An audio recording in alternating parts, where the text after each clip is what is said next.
देखो बच्चों, क्वेश्चन का आंसर रटने से आता नहीं है, उसको जब आप बढ़िया से समझ लीजिएगा, अच्छे शब्दों में लिखने का ढंग भी आ जाएगा परीक्षा में, इसके बाद आपको नंबर भी आ जाएगा। फिर बच्चों मैं आपको बताने जाने वाला हूँ कक्षा 10 इतिहास इकाई 2, ये आपका पाठ 2 है जिसका नाम है समाजवाद एवं साम्यवाद। बहुत ही आसान भाषा में, जिसे आप एक बार केवल देख लीजिएगा आपको याद हो जाएगा। तो प्यारे बच्चों, सबसे पहले आपके प्रश्न में आता है अति लघु उत्तरीय प्रश्न। अति लघु उत्तरीय प्रश्न का मतलब होता है लगभग 20 शब्दों में उत्तर देना होता है। और पहला क्वेश्चन है पूंजीवाद क्या है? तो इसका उत्तर होगा पूंजीवाद ऐसी अर्थव्यवस्था है जिसमें उत्पादन के समस्त साधनों पर पूंजीपतियों का अधिकार होता है, उसे पूंजीवाद कहते हैं। पूंजीवाद किसे कहते हैं? वैसी अर्थव्यवस्था जिसमें उत्पादन के समस्त साधनों पर सरकार का अधिकार नहीं होता है बच्चों, पूंजीपतियों का अधिकार होता है। और यह पूंजीवादी अर्थव्यवस्था अमेरिका, इंग्लैंड, जापान, चाइना में तो साम्यवादी व्यवस्था है, लेकिन भारत में मिश्रित अर्थव्यवस्था है, तो अधिकांश विकसित देशों में पूंजीवादी अर्थव्यवस्था पाई जाती है। दूसरा प्रश्न है खूनी रविवार किसे कहते हैं या खूनी रविवार क्या है? तो प्यारे बच्चों 9 जनवरी 1905 पुराने रूसी कैलेंडर के अनुसार, जिसमें जूलियन कैलेंडर चलता था जो ग्रेगोरियन कैलेंडर से 13 दिन पीछे था। हालांकि ग्रेगोरियन कैलेंडर के अनुसार यह 22 जनवरी हो जाएगा। तो 9 जनवरी 1905 को लोगों का समूह शांतिपूर्ण प्रदर्शन कर रहा था जिस पर जार ने गोलियां चलवाई, फलतः हजारों लोग मारे गए और रविवार का दिन होने के कारण उस घटना को खूनी रविवार की घटना कहा जाता है। तो प्यारे बच्चों, जो अगला क्वेश्चन है 3 नंबर, अक्टूबर क्रांति क्या है? अक्टूबर क्रांति या किसे कहते हैं? हालांकि इसको नवंबर की भी क्रांति कहते हैं। इसका कारण है बच्चों कि हम लोग जो अभी कैलेंडर यूज करते हैं उस समय के अनुसार 7 नवंबर था, लेकिन पुराने रूसी कैलेंडर के अनुसार 25 अक्टूबर था। तो 7 नवंबर 1917 को लेनिन के नेतृत्व में रूसी जनता ने केरेंस्की के सरकार को बदल दिया। पुराने रूसी कैलेंडर के अनुसार वह अक्टूबर माह था, इसलिए उसे अक्टूबर की क्रांति कहा जाता है। और बोल्शेविक दल के द्वारा यह क्रांति की गई थी, तो इसको बोल्शेविक क्रांति भी कहा जाता है। चौथा नंबर क्वेश्चन है बच्चों कि सर्वहारा वर्ग किसे कहते हैं? क्या है? सर्वहारा वर्ग किसे कहते हैं? तो सर्वहारा वर्ग किसे कहते हैं? तो समाज का वैसा वर्ग जिसमें किसान, मजदूर, आम गरीब लोग शामिल हैं, उसे सर्वहारा वर्ग कहते हैं। अगला क्वेश्चन है बच्चों कि क्रांति से पूर्व रूसी किसानों की स्थिति कैसी थी? फिर बच्चों, क्रांति से पूर्व किसानों की स्थिति अत्यंत दयनीय थी। उनके खेत छोटे छोटे थे, वे हमेशा कर्ज के बोझ से दबे रहते थे और जार उन पर टैक्स बढ़ाते जा रहा था। प्यारे बच्चों, इसका जवाब क्या है कि क्रांति से पूर्व रूसी किसानों की स्थिति अत्यंत दयनीय थी, उनके खेत कैसे थे? छोटे छोटे थे। तो इस प्रकार की ये 5 अति लघु उत्तरीय प्रश्न है। हालांकि ये प्रश्न जो है आपका जो परीक्षा का जो सिस्टम चेंज हो गया है, उसमें 2 नंबर वाला जो प्रश्न है उसमें इसी में से पूछता है। तो आगे है लघु उत्तरीय प्रश्न बच्चों, और इनका उत्तर देना होता है 60 शब्दों में। तो लघु उत्तरीय प्रश्न का उत्तर कितने शब्द में देना होता है? 60 शब्द में देना होता है। तो इसके लिए पहला क्वेश्चन है रूसी क्रांति के किन्हीं 2 कारणों का वर्णन करें। तो रूसी क्रांति के 2 कारण निम्नलिखित है। तो कौन कौन से 2 कारण है प्यारे बच्चों? आप लोग अगर नोट्स पढ़िएगा, मेरा नोट्स, ध्यान रहे कि मेरा हस्तलिखित नोट्स हमारे पास ही मिलता है, दुनिया के किसी कोने में नहीं मिलेगा। तो अगर आपको वैसा हस्तलिखित नोट फ्री में चाहिए तो कमेंट करके अपना नंबर दीजिए या हमसे संपर्क कीजिए। प्यारे बच्चों, रूसी क्रांति का पहला कारण है जार की निरंकुशता तथा अयोग्य शासन। तो प्यारे बच्चों, जार निकोलस द्वितीय एक अयोग्य शासक था। वह राजा के दैवी अधिकारों पर विश्वास रखता था। राजा के दैवी अधिकार का मतलब क्या होता है प्यारे बच्चों, कि राजा भगवान का रूप होता है, वह जो कह दे उसे मानना पड़ेगा। उसके सलाहकार जो थे गलत थे, यानी कि वह हमेशा चमचों से घिरा रहता था और प्रजा उसकी त्रस्त थी, इधर राजा उसके चमचे मस्त थे, तो इसलिए भी क्रांति हुई। अब दूसरा कारण है कृषकों की दयनीय स्थिति। तो प्यारे बच्चों, किसानों की स्थिति भी बहुत दयनीय थी। 1861 ईस्वी में कृषि दास प्रथा का अंत हो गया था। इसके बावजूद कृषकों की स्थिति अत्यंत ही दयनीय थी। वे कर्जों के बोझ से दबे हुए थे और उन्हें कोई प्रकार के टैक्स जो है, कई प्रकार के टैक्स देने पड़ते थे। चर्चों को अलग से टैक्स देना पड़ता था, राजा को अलग से टैक्स देना पड़ता था, सामंत को अलग से थे। इसलिए वे बहुत रुष्ट थे। और व्यक्ति पर जो किसान जब रुष्ट हो जाएगा तो जाहिर सी बात है क्रांति होगी। अगला क्वेश्चन है बच्चों कि रूसीकरण की नीति क्रांति हेतु कहाँ तक उत्तरदायी थी। यार बच्चों, रूस में अलग अलग जाति, भाषा, धर्म और संस्कृति के लोग रहते थे और जार ने एक रूस, एक भाषा और एक जार का नारा दिया। यार बच्चों, उनकी संस्कृति को मिटाने का प्रयास किया, जिसके कारण अल्पसंख्यकों में हड़कंप मच गया। अल्पसंख्यक नहीं चाहते थे कि उनकी संस्कृति का खात्मा किया गया जाए। कोई भी विशाल देश होता है उसमें अलग अलग जाति धर्मों के बोलने वाले लोग रहते हैं, अलग अलग मान्यताओं वाले लोग रहते हैं। जरा आप सोचिए कि भारत में हिंदू, मुस्लिम, सिख, ईसाई, बौद्ध, जैन सभी धर्म के लोग रहते हैं। अब हम लोग कह रहे हैं कि देखिए हिंदू इस देश में ज़्यादा है, इसलिए सिखों को पगड़ी बांधने की इजाज़त नहीं है और मुसलमानों को टोपी पहनने की इजाज़त नहीं है, तो जाहिर सी बात है इनमें क्रोध हो जाएगा और वे विद्रोह पर उतारू हो जाएंगे। इस तरह से अल्पसंख्यकों ने विद्रोह के माध्यम से जारशाही को हटाने का, जार किसको कहते हैं, रूस के राजा को, सोचा। इस प्रकार हम कह सकते हैं कि रूसीकरण की नीति क्रांति के लिए बहुत हद तक उत्तरदायी थी। और प्यारे बच्चों, अगला प्रश्न है कि अगला प्रश्न क्या है कि साम्यवाद एक नई आर्थिक एवं सामाजिक व्यवस्था थी कैसे। तो इसका जवाब क्या होगा। साम्यवाद का पहला प्रयोग रूस में ही हुआ। इसके पूर्व दुनिया इससे अनजान थी। सर्वत्र यानी सभी जगह पूंजीवाद का ही बोलबाला था, जिसमें सर्वहारा वर्ग का शोषण होता रहता था।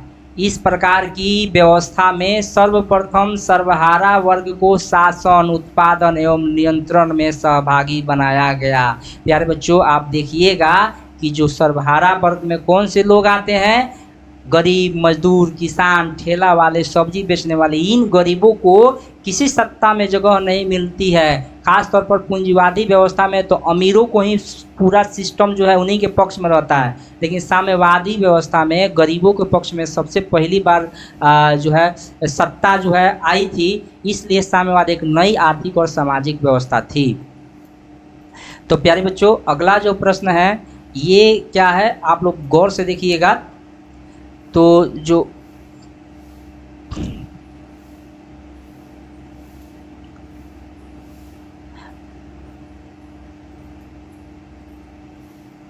अगला प्रश्न है कि अगला प्रश्न क्या है कि नई आर्थिक नीति मार्क्सवादी सिद्धांतों के साथ समझौता था कैसे।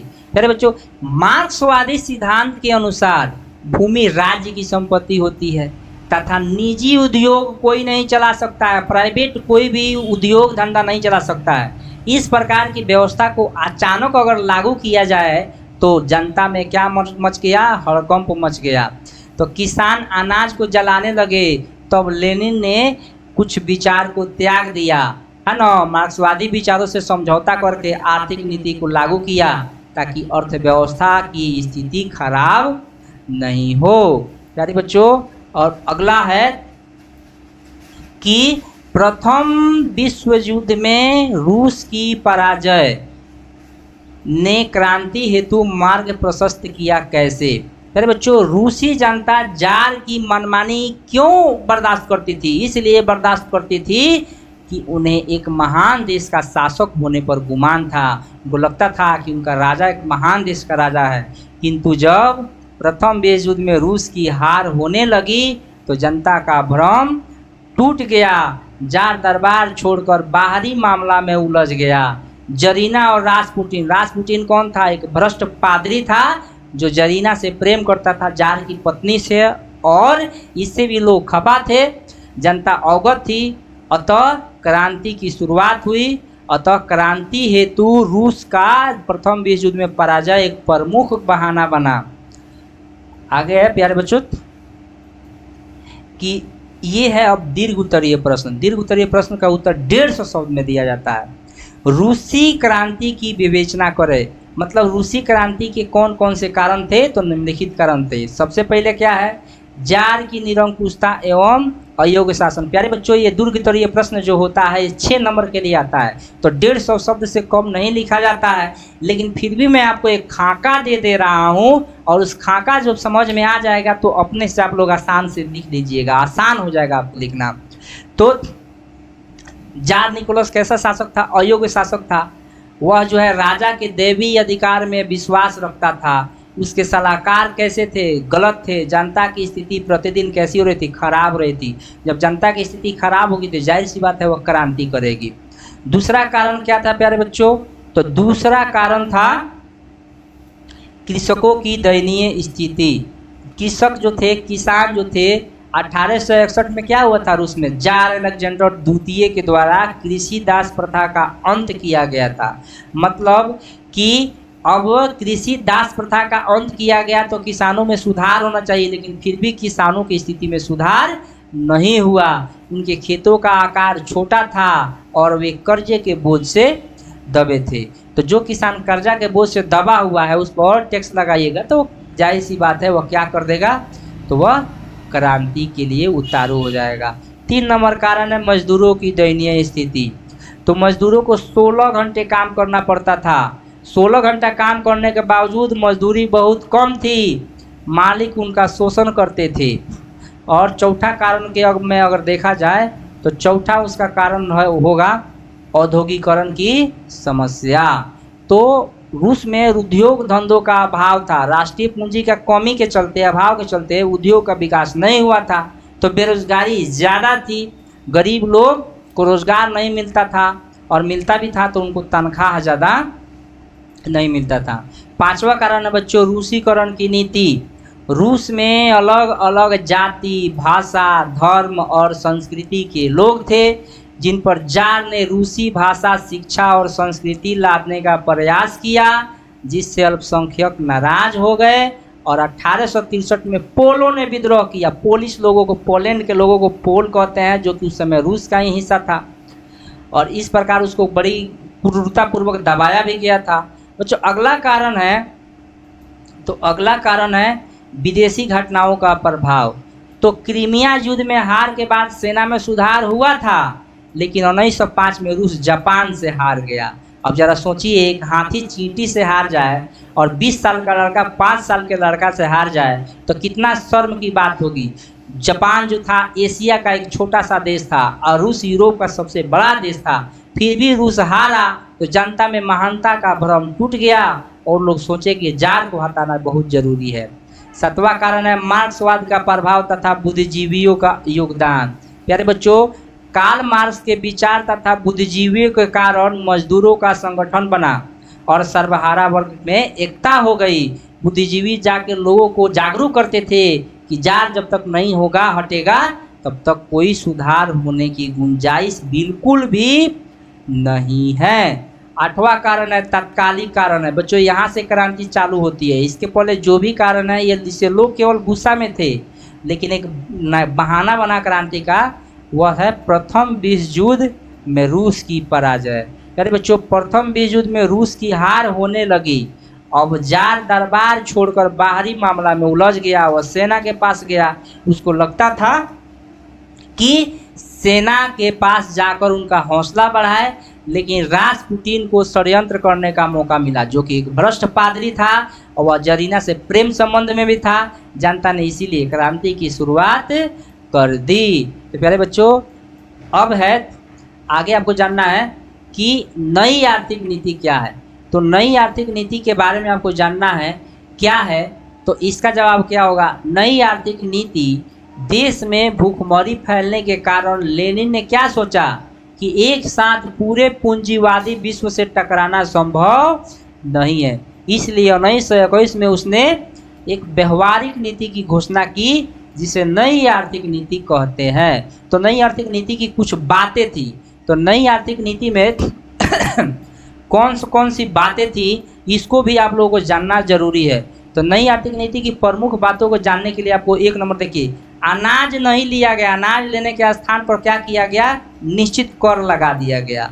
इसके अलावा व्यवहार में जमीन किसानों का हो गया, मतलब कि साम्यवादी व्यवस्था में जमीन सरकार की होती है, लेकिन लेनिन ने कहा कि नहीं, किसान का ही रहेगा। व्यक्तिगत रूप से भी उद्योग चलाने का अधिकार मिला, 20 सदस्यों वाले लोग जो है उद्योग चला सकते थे। हालांकि साम्यवादी व्यवस्था में ऐसा नहीं होता है, इसलिए इसको नई आर्थिक नीति कहा जाता है। विदेशी पूंजी भी साम्यवादी व्यवस्था में नहीं मंगाया जाता है, लेकिन लेनिन ने कहा कि देखिए, विदेशी पूंजी जब तक नहीं आएगा देश का सुधार विकास नहीं होगा, क्योंकि पूंजी आने से ही लोगों में नई नई कंपनियां आती है, तो क्या होता है, नए रोजगार के अवसर भी उत्पन्न होते हैं।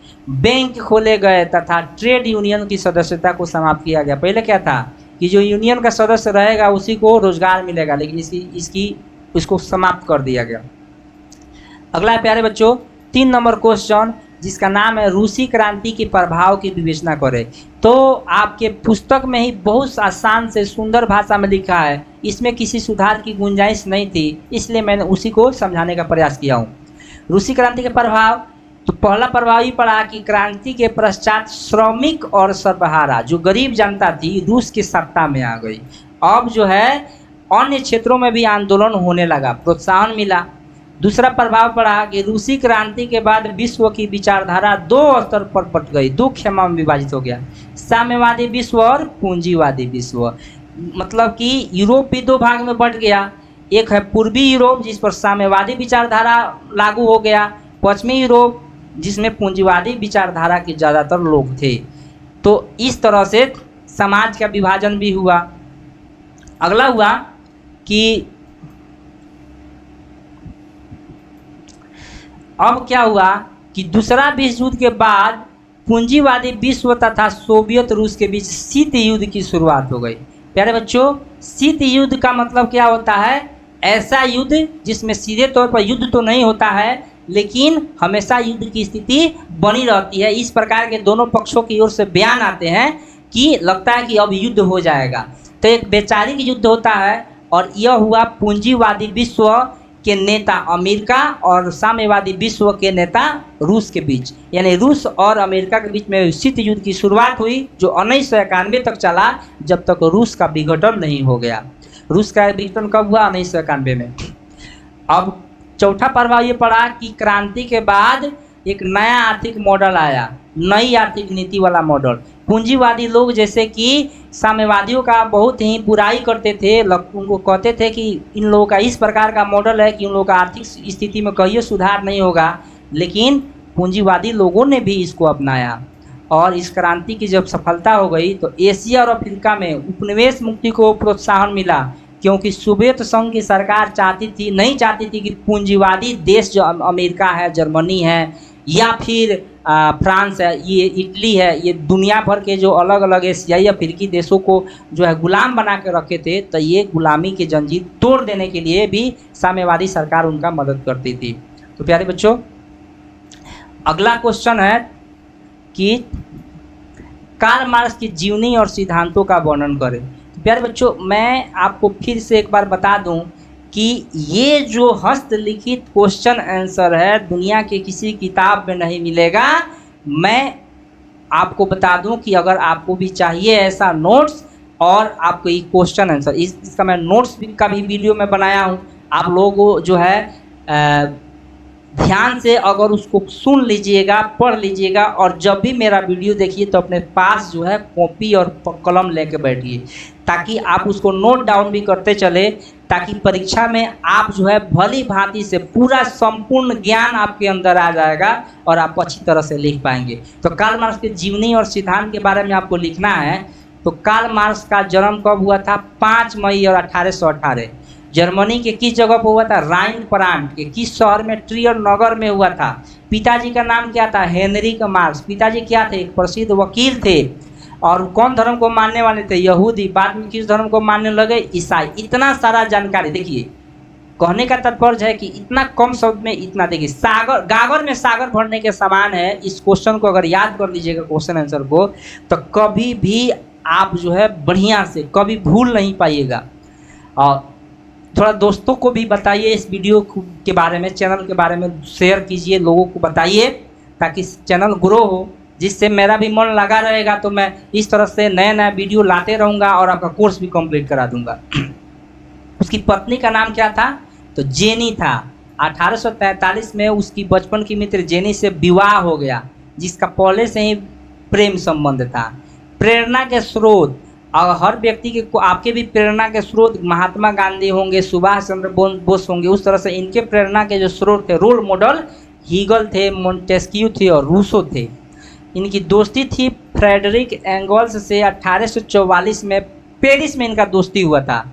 इसके बाद से जीवन भर ये दोस्त बने रहे।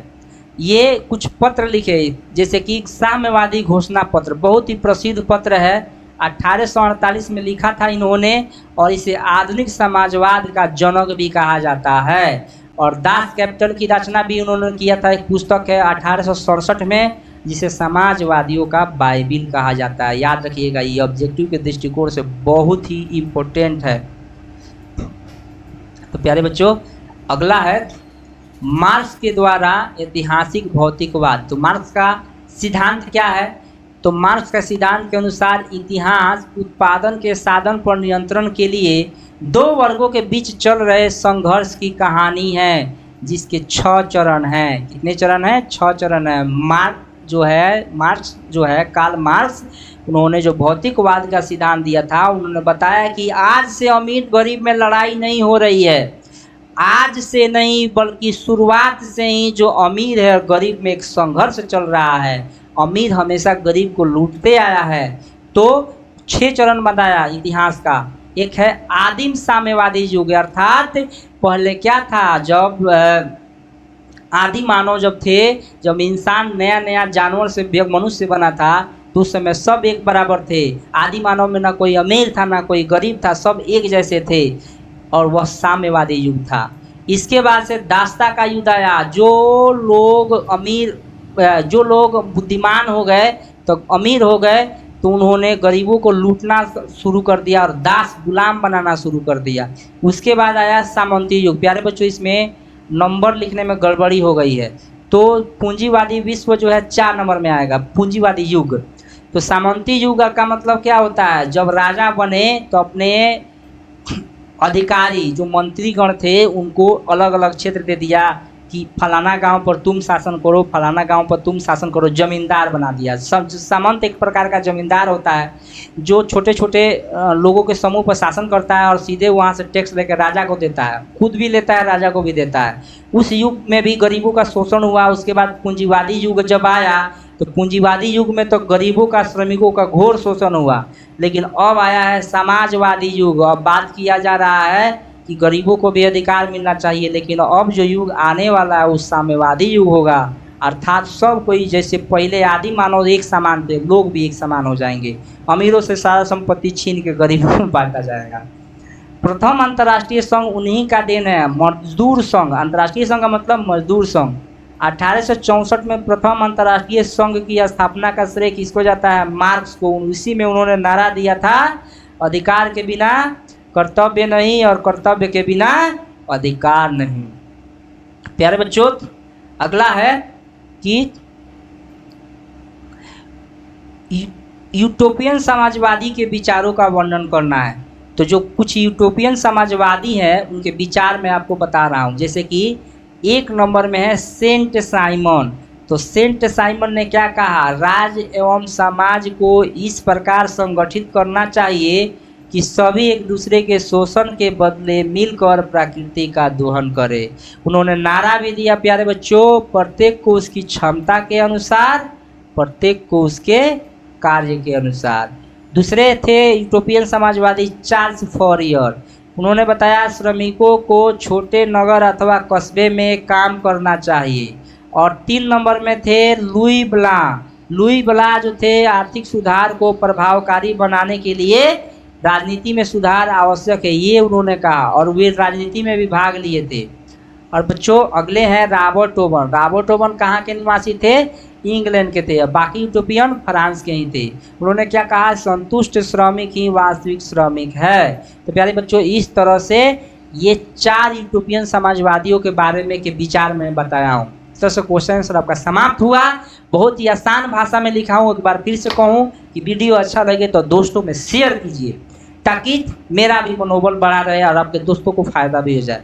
आपको मिलान करना है। एक और क्वेश्चन है कि दास कैपिटल, प्यारे बच्चों दास कैपिटल किसकी रचना है? तो दास कैपिटल कार्ल मार्क्स की रचना है। और आपको ये भी जानना चाहिए कि जो दास कैपिटल 1867 में उन्होंने देखा। चेका क्या है? एक गुप्त पुलिस संगठन है जिसकी स्थापना किसने किया था? तो इसकी स्थापना लेनिन ने किया था। प्यारे बच्चों नई आर्थिक नीति किसने शुरू किया? लेनिन ने किया था। प्यारे बच्चों मैं आपको बता दूं कि ये जो है कार्ल मार्क्स की मृत्यु कब हुई थी? 1883 में हुई थी। और मैं आपको बता दूं कि स्टालिन की मृत्यु कब हुई थी? तो स्टालिन की मृत्यु हुई थी 1953 में। वह रूस का एक तानाशाह था। इस तरह से क्वेश्चन आंसर खत्म हुआ।